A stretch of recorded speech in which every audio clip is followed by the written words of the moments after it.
the Lišák to Vlkodav, Fox to Wolfhound, heavy tank to a medium. So definitely not the same playstyle as with its brethren, the Škoda T50, the SDT-57, Tier 9 Premium, Czech medium tank, double barrel 122, not 130 as it is on the Russian server. So replacing the KPV machine gun and the tow hooks, alignment of the cables, larger side skirt on the sides, and definitely more mobile than the heavy tank version on the Russian server. So play this vehicle like any other assault medium tank. Good turret armor, gun depression, and fast mobility with double shot. So kinda scary competing with other lighter armored, faster medium tanks, right? So more of a pocket heavy tank in a sense, but cupola is somewhat small-ish, so could bounce a few non-aim shots. The rangefinder bar could be a weak spot, but it is still a rounded lip on the turret roof. And hull front is angled, especially on the very top plate. But this vehicle on the Russian server has 250mm baseline armor on the hull front. It's not as fast, only about 12 horsepower per ton ratio and 30-ish kilometers per hour top speed. Our version as a medium tank has 20 horsepower per ton ratio and about 50 kilometers per hour top speed. So definitely more mobile, and definitely more punching power, surprisingly, with the 122 having about 700 more DPM than the heavy tank version with the 130s. So it is a Russian server import of sorts, like with the Charlord AP58 into the 𝗩𝗹𝗸𝗍𝟳 thing. So it's still tier 9, but it's a medium now.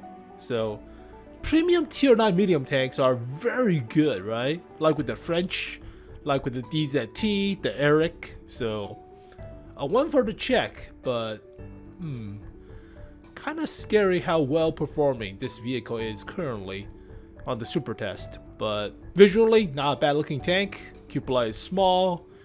The hull is well designed with space side skirts, as well as the log in the back and extra racks for the fuel tanks. But 122, 245mm of pin. Shell velocity is slightly slow for AP, but if you're already playing stuff like the Object 430U, then you're probably already used to it, so it's fine. 390 Alpha, the classic. Reload time is 18 seconds for 2 rounds. Aim time is relatively quick. Accuracy could be a little bit better.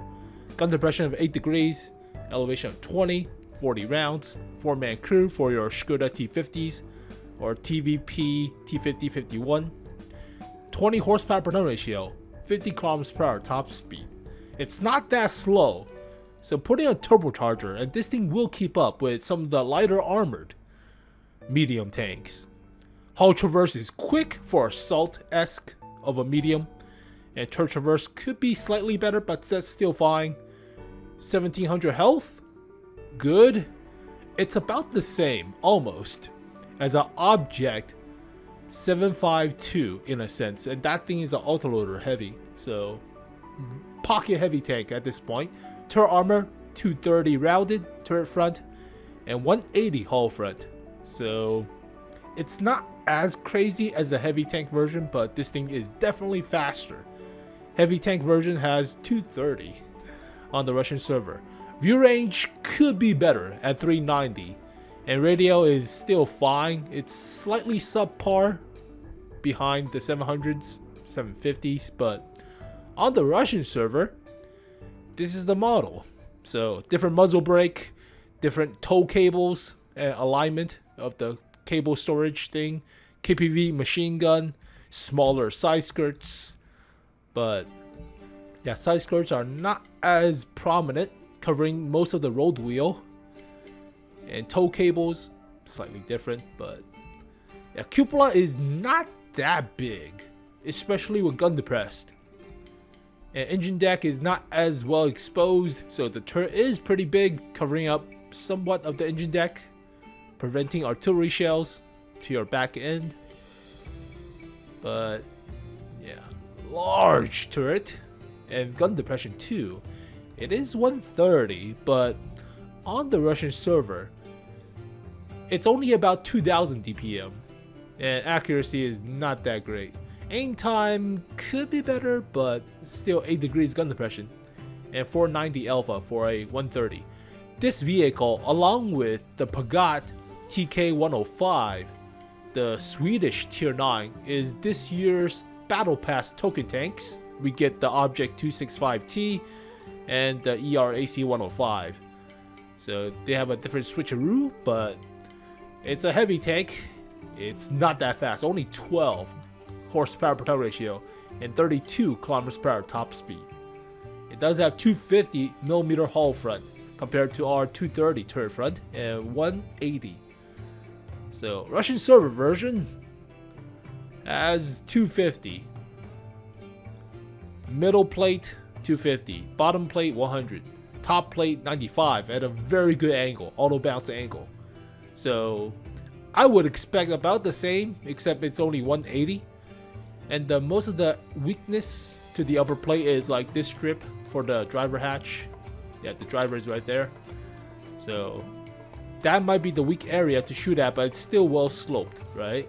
So 130. This will be 180 at about some angling, so about 220 or 200 or so for this plate.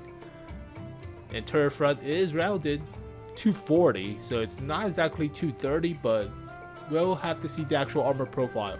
Cupola is not that big, especially when you're gun depressed. So yeah, this vehicle seems kind of good as a medium with a bunch of horsepower per ton ratio and better top speed. So when you're fully gun depressed at 8, it hides the cupola in the back. See that? It hides it. Now the rangefinder, it depends. It's 250 on the Russian server. If it's 230, then still a small area to shoot at. And this little lip, yeah, that's auto bounce.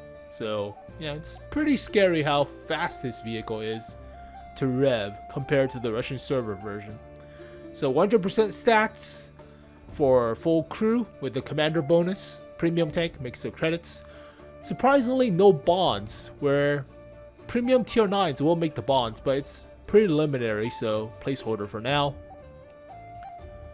122mm gun, increase the fire rate for classic vehicles. Optical rangefinder was planned for the turret. Calculations are fairly difficult to maintain. English description in Russian base acrylic. Actual details, alright, fine. So base DPM, single shot 390 alpha is pretty good. Now with the commander bonus, 0.38 accuracy is okay, that's fine. Close range, fine. It's not great, but it's fine. 2 seconds of aim time almost, which is quick for a 122. 8 degrees gun depression. Now here is the interesting part. Prep time and lock time. It is 3 seconds to prep and 3 seconds to lock. It's on the cusp of being fine, right? So if it's like 4 seconds to prep or even longer and a longer lock time, then this vehicle is very hard to maneuver around and trying to double shot. But 3 is fine. 2 will be kind of broken for the prep time.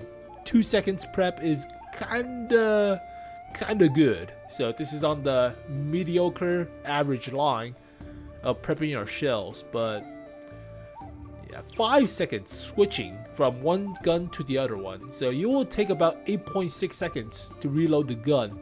If you already switch and fire the gun within 5 seconds, then the reload is cancelled. So that's how the original classic double shot work.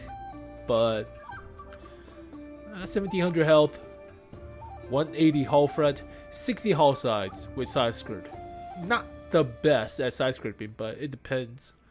And 230mm turret front with a mantlet. Is a mantlet different than the Russian server version?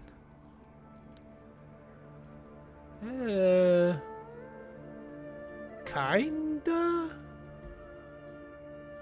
It depends on the angling, but slightly. Not that much. It doesn't have the hooking cable hook thing to lift up the gun. That's fine. But what is really surprising is the horsepower per turn ratio and the top speed and the hull traverse. Hull traverse is quick, almost 47 degrees compared to your 27 on the Russian server version. So it weighs about 55 tons. It's about 55 tons, but massive improvement to the engine power. Camo, not the greatest. I mean, it's still better than a patent, but not the greatest. And view range could be a little bit better. So 390, 400. 400 is kind of good. 380, it's fine. 390 is the average or so. But this seems like a good vehicle. This seems like really capable of driving towards something of a 𝗩𝗹𝗸𝗧 castle, gun depress and double shot all the time. So the horsepower per turn ratio is what's really good about using the double shot, right? You can get to flanks, you can get to key position and just use the double shot. Whereas when you're playing a heavy tank like a ST2 or IS-3-2, it takes so long to get to key position that your double shot doesn't really surprise. So intimidation factor with the alpha damage is a big deal. But you have to finagle around with the prep time. So 122 premium tank should make the bonds, but doesn't really play like a 𝗩𝗹𝗸𝗃 T50. So you're not used to this playstyle unless you're playing the heavy tanks in a sense, somewhat. But if the crew fits, that's fine. You have armor now, but the horsepower per turn ratio is surprisingly still close. It's not as good, obviously, as with the paper armored version of a medium tank, but 20 horsepower with 55-ish tons behind it, pretty decent. How much does the E50 weigh? I wonder. Should be also about 60-ish tons? 60-ish tons. And only 16, but does go fast a little bit better at top speed. So you could go ramming. Obviously not as good as an E50, but it's assault. It's practically assault medium tank at this point. It's not a support. You should not play it the same way as with the 𝗩𝗹𝗃𝗃 T50. So be a little bit more aggressive, especially with the shell velocity. Shell velocity is not that great. So yeah, be a little bit more aggressive. Don't be like a 𝗩𝗹𝗸𝗃 NC70 and snipe from like the back end of the map. So you're supposed to be aggressive, right? Take advantage of hull down position, double shotting if you can. But yeah, people will probably spam gold shell like any other scum. So 245 millimeters of pin is good for a tier 9. You don't need gold shell, but no, they have to overkill and spam all APCR. So what's the most realistic comparison to this vehicle? Like assault medium tank at tier 9. I think the DZT could fit. It doesn't have a double shot though. Tier 9 mediums with double shotting is kind of crazy, right? I mean, versatile? It could be like with the Centurion, with mobility in fact. It's about 20-ish. Yeah, 20-ish. With my horsepower per turn ratio boosted by turbocharger. So kind of like this, where you have better DPM with a double shot, surprisingly. So it's very scary how capable a high horsepower per turn ratio vehicle mixed with firepower. So you already have 2 of the checkboxes lit. Now you just have the armor, right? Armor is also not bad when you take a look at the turret front. If it's 230 and 180 on the hull front, so you can still gun depress and about the same practicality as this hull armor too. So what's not to like? All right, equipment. I would say turbocharger first slot. Make it go even faster with the best 20-ish horsepower per turn ratio, so about 22. But yeah, turbocharger. Second slot, optics. Spot for yourself. Be a little bit better at the 380 meters of view range. And finally, vertical stabilizer. Make sure shot land a little bit better. So you don't have the option of rammer. Use vertical stabilizer. I wouldn't use enhanced gun lane drive. It's already quick. 2 seconds is already quick. You don't need enhanced gun lane drive. You could use the gunner sights, improve aiming, but if you're already close range, you don't really need that much accuracy, right? Improve aiming? Nah, you don't. I don't think you need it. So, turbocharger, optics, vertical stabilizer. Make yourself a little bit accurate while traversing and turning the turret, swinging about, adjusting to the 3-second prep time of the double shot. But it is versatile. It should be. Yeah, versatile. So the same field mods as with the Centurion. First one is traverse or less penalty. Now the Centurion doesn't have that good of a traverse for the turret and hull, so I chose better traverse, but this thing has 45 for the hull and workable 35 or so for the turret, so 36. This one's up to you. Hull traverse threshold is already passed for me, so I would probably choose less penalty from damage engine or ammo rack or gun. But this one's up to you, because the turret traverse is not as quick. Swinging about the turret for additional target might be a problem, so this one's up to you. But if you feel like light tanks are swarming too much, choose better traverse. If you feel like artillery are focusing on you and damaging your gun or ammo rack or engine, choose the first one. This one's up to you. Second one is accuracy or dispersion while traversing and moving the hull. Normally I pick dispersion. Base accuracy is kind of a red herring. It's like the Grill 15 when you think about it. Grill 15 has very good base accuracy, but cannot traverse for shit. Dispersion while traversing is garbage on that vehicle. So you could have the accuracy, but that means you have to aim and wait for the target to go into the middle of your crosshair. Whereas when you're trying to adjust the targets, this one's better. Dispersion is better. Also, you're already at close range. You don't really need the accuracy. So choose the first one for dispersion. Camouflage or reverse speed. Now, assault medium tanks are practically heavy at this point, but it takes a big hit when you're choosing reverse speed over camo. So 15% compared to 20, almost 21. That's a big jump. That is a big jump, almost 6 percentage point. The reverse speed on this vehicle is not that quick, only about 18. Turbocharger will help, but I would say camo is still more important, right? Camo also applies to moving camo.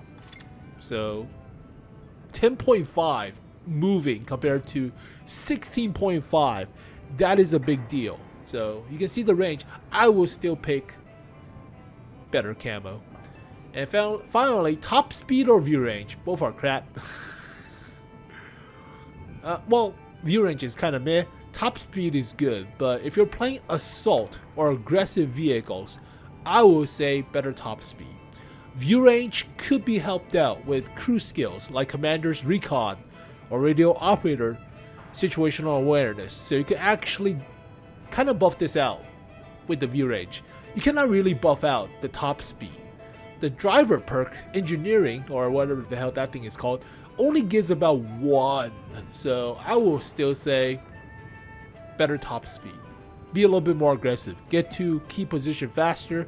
Contesting with rocket boosters like the 𝗍�ซี้. Better top speed, right? Make use of your double gun to get to the better position, right? But this vehicle feels crazy. I mean, it feels like a 𝗍�ซี้practically. So the same with the 𝗍𝗸𝗸𝗧, the Charlord AP58. So tier 9 medium tanks that are premium seemingly cross the glass ceiling of being good or being kind of mediocre threshold. It's French. The AP58. So this thing also has the turbo mode, if I remember. Yeah, the turbo mode going from 15 horsepower per ton ratio to 23. and 60 kilometers per hour top speed. So you're in the halfway of a turbo mode with this thing, but you have the double shot power and much more DPM. Faster aim time too, baseline without the turbo mode. So what's not to like? As a premium tank, you have the firepower, you have the mobility. Armor doesn't seem too bad, right? And the health doesn't seem too bad. 1700. 1650 on the AP58. DZT is about 1700 as well. Let's see, tier 9, versatile, just medium tanks in general. Yeah, health is not bad. Actually, never mind. This thing has only 1500 base or so, 1550-ish. But it is very close to a Russian. This thing has a lot of health, but the gun's inaccurate as all hell. It's like a same health as a 752, if I remember correctly. That thing is practically a medium, 752. Yeah, with the field mods, it's about the same.